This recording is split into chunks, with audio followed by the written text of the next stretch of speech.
noite, meus irmãos. Dando continuidade na exposição do Evangelho de Marcos. Marcos capítulo 8, a partir do verso 11, diz: E saindo os fariseus, puseram-se a discutir com ele, e tentando, pediram-lhe um sinal do céu. Jesus, porém, arrancou do íntimo do seu espírito um gemido, e disse: Por que pede essa geração um sinal? Em verdade vos digo que essa geração não se lhe dará sinal nenhum.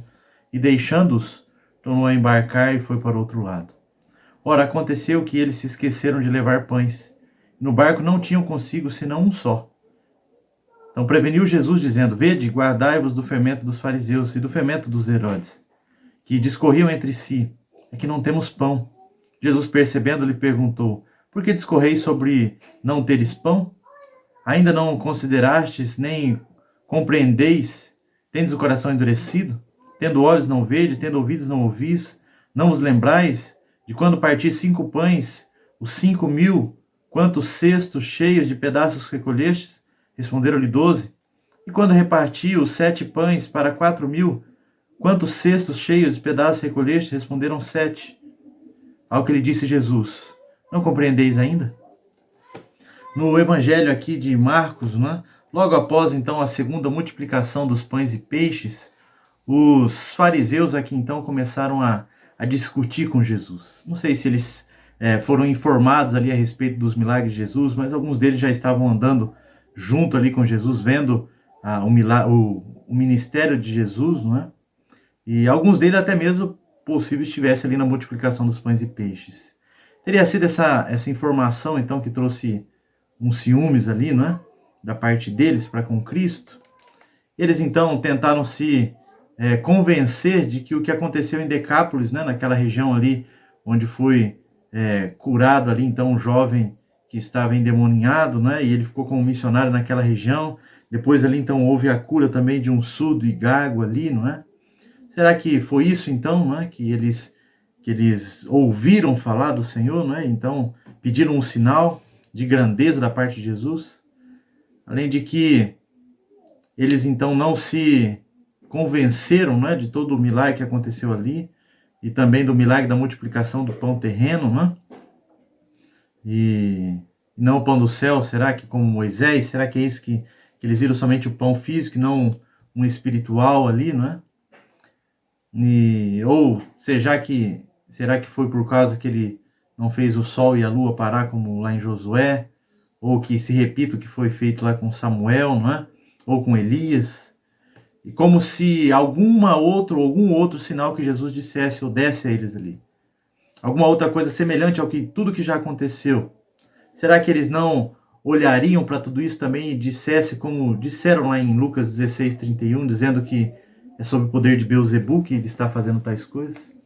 As intenções deles aqui não era apenas ver o sinal, mas era tentar Jesus para produzir esses sinais, e eles esperassem então que ele fracassasse nesses sinais, e assim então ele seria desacreditado publicamente. E eles então pedem: queremos provas. As provas já não são suficientes, né, de tudo aquilo que Cristo fez. Jesus havia enchido, né, a terra de provas infalíveis. Olha lá para Atos capítulo 1, verso 3. Do fato de quem ele era, do fato de como ele enviou, não é, como ele foi enviado do Pai, predito pelos profetas, não é? Esses sinais tinham várias naturezas aqui. E olhando aqui para a restauração do aleijado, cura de enfermo, purificação de leprosos, apaziguamento das águas, alimentação de famintos, não é? Até mesmo ressurreição de morto. Pedir mais um sinal era então claramente aqui, não é, um insulto a Jesus. Insulto no sentido de eles viram tantas coisas e ainda pedem mais sinais, né? E Jesus responde então lá do fundo do seu coração. Ele dá então a sua resposta, perplexo, perturbado, não é, pelo pedido feito aqui pelos fariseus e seus seguidores. Ele diz então, o termo geração aqui, não é? Olha lá para o Marcos 8, final do verso 12, diz: Em verdade vos digo que essa geração não se lhe dará sinal algum. Então, olhando aqui para essa geração, na sua grande maioria, especialmente as margens ali da Galileia, não é? Que eles já haviam atravessado de volta, a maioria das pessoas ali eram judias, apesar de não ter isso enfatizado tanto no texto. Não nos surpreende, então, não é, quando a característica nacional ou racial do próprio povo, né, enfatizada aqui com tal geração, a nação judaica, o povo judeu aqui, né, a qual então eles pedem um sinal. Os líderes religiosos não acreditaram em Jesus nem nas obras das suas mãos. Veio para que era o seu e o seu não receberam, né? Jesus responde dizendo: não se dará nenhum sinal dos céus a vocês. A ressurreição triunfante de Jesus, lá na cruz do Calvário, ela é então antecipada, não é? A expectativa de Jonas, não é?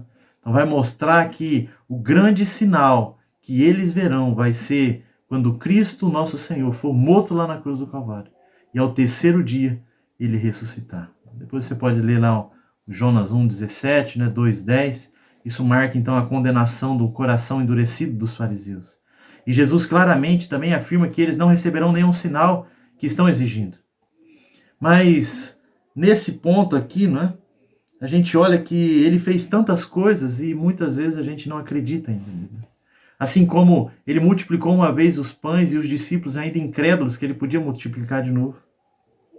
E agora ele percorre aqui a partir do verso 14 até o verso 21, dizendo sobre esse fermento aqui, não, ou essa hipocrisia desses líderes religiosos. E muitas vezes até dos discípulos. Jesus e os discípulos então partiram para o outro lado, e ali então esqueceram de levar os pães. E Jesus disse aos seus discípulos sobre um fermento dos fariseus e o fermento de Herodes. Os fermentos aqui são chamados e conhecidos também como ensinos característicos, seja por preceitos, exemplos, antes mostrando aqui indicados no Evangelho por três grupos. Os fariseus, chamado e conhecido como os tradicionalismo, né? A Herodes e os seus seguidores ali como um secularismo, e os saduceus como o ceticismo, né? Que não acreditavam. Naturalmente havia então aqui uma considerável justaposição. Num certo sentido, o secularismo marcava todos os três aqui. Ambos então esses imperativos que Jesus fala que vede e guardai-vos, são de caráter permanente aqui. No sentido, mantenha-se então no estado de alerta, fique atento, né?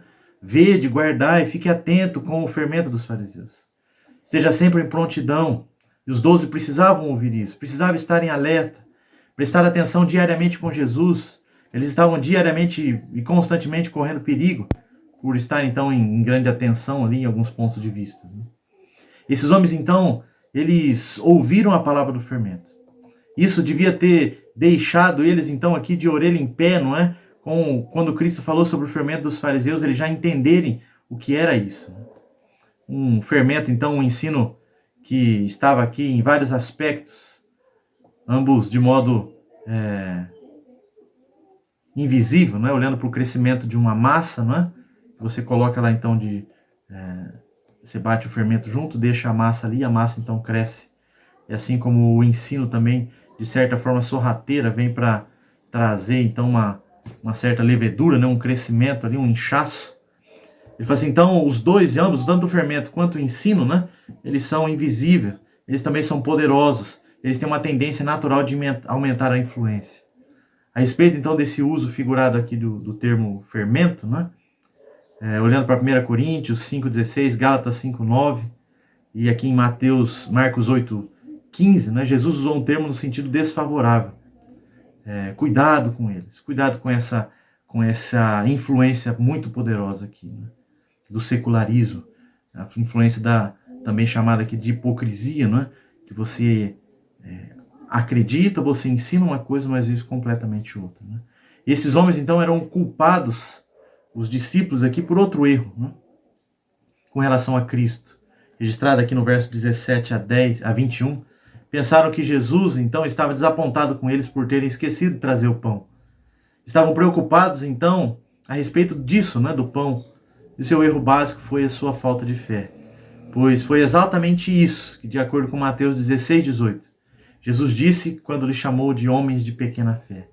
Depois de terem visto 2 multiplicações de pães e peixes, eles estão preocupados com pão de novo.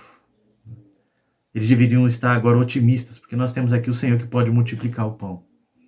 No entanto, eles estavam pessimistas. E a combinação, então, de um paralelo aqui, né, nos alerta, olhando para esses textos aqui, chamando a atenção desse fermento aqui da hipocrisia, fermento dos fariseus e de Herodes, nos alerta, então, contra o os erros do tradicionalismo dos fariseus, o secularismo dos herodianos e a incredulidade dos saduceus e também o pessimismo dos discípulos de Jesus.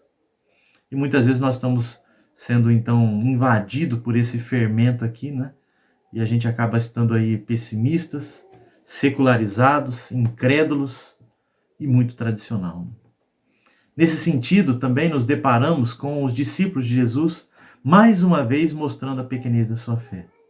Quando imaginamos que aqueles que estão então andando juntamente com Cristo, perto de Jesus fisicamente, que seriam aqueles então que vão compreender tudo porque estavam do lado do Mestre, que seriam esses os grandes exemplos de fé. Mas Jesus mostra como eles precisam depender do próprio Cristo, precisam depender dele. Pois nem todos os que estão perto de Jesus estão de fato juntamente com ele. Muitos que foram ou que ouviram, não é, Jesus, entenderam os seus propósitos. Muitos que vieram de fora e ouviram, entenderam. Mas muitos que estão perto, ao lado de Jesus, ainda pedem sinal. Isso mostra quanto precisamos do Senhor. E precisamos dele para compreender a sua palavra. Precisamos dele para entender os seus alertas. Para que não sejamos hipócritas, como os fariseus e saduceus. Então, meus irmãos, busquemos ao Senhor com fé, crendo que ele pode nos ajudar, pode fazer o milagre na nossa vida, pode multiplicar o pão. Ele pode dar jeito em qualquer circunstância, qualquer situação. Creia em Jesus, busque a Cristo, dependa de Cristo. Ele, somente ele, pode nos ajudar na caminhada. Estejamos em alertas, com os sinais da sua palavra, como ela nos mostra. Então a gente vai começar a ver a esses sinais aqui sendo mostrado ainda mais um pouco por Cristo Jesus. Mas que até aqui o Senhor nos abençoe e nos guarde. E nos ajude a confiar e a depender totalmente, exclusivamente dele. Creia nele, creia na sua palavra, creia no seu ensino, em tudo aquilo que ele está dizendo. E seja isso também um alerta para mim e para você, para que a gente busque ele, dependa dele e viva para a glória dele. Amém? Vamos orar ao nosso Deus. Deus, quero, Deus, agradecer ao Senhor pela oportunidade, ó Deus, da tua palavra e pedir, ó Deus, que o Senhor nos dê, ó Pai, olhos para que possamos ver os teus sinais, as tuas maravilhas na tua palavra. Nos dê, ó Deus, ouvidos, ó Pai, que vamos compreender, vamos ouvir a tua doce voz. E nos dê, ó Pai, inteligência para compreender a tua palavra. E nos dê, ó Deus, a prática também, a atuação de viver na dependência do Senhor, ó Pai. Crendo que o Senhor pode multiplicar o pão, pode multiplicar o peixe, pode, ó Deus, parar a tempestade no mar, pode abrir o mar, pode nos sustentar no meio do deserto, ó Deus. O Senhor pode fazer brotar água da rocha. O Senhor, ó Deus, pode nos livrar da fornalha, da boca de leões. O Senhor pode, ó Deus, nos fazer andar sobre as águas como Pedro, Deus. Mas, ó Deus, nada disso, ó Pai, seria importante se não estivermos, ó Pai, juntos com o Senhor. Juntos, ó Deus, eu digo, crendo no Senhor. E não precisamos de mais sinais. Precisamos do Senhor nas nossas vidas para que sejamos salvos. Então, Deus, nos salve. Nos ajude, ó Pai. Nos perdoe. É assim que oramos em nome de Cristo Jesus, o nosso Senhor. E abençoe, ó Deus, os meus irmãos. Abençoe os meus irmãos, ó Pai, enfermos, ó Deus, que têm passado por esse momento de pandemia, Deus, tão difíceis. Tantas vidas, ó Pai, sendo ceifadas. Visite, ó Deus, aqueles que estão enfermos. Visite a Bruna. Visite o Adriano, ó Deus, que está na UTI, ó Pai. Ó Deus, tem misericórdia dele. E de tantos outros, ó Pai, que precisam, Deus. Tantos outros que precisam do Senhor. Assim nós oramos, crendo e agradecidos no nome de Cristo Jesus, o nosso Senhor. Amém, Deus. Que a graça do Senhor Jesus Cristo, o amor de Deus, o nosso Pai, e a comunhão do Santo Espírito do Senhor seja sobre nós, sobre todo o povo de Deus espalhado pela face da terra, hoje e para todo sempre. Amém. Deus abençoe, meus irmãos. Fiquem em paz. Tenhamos uma boa semana.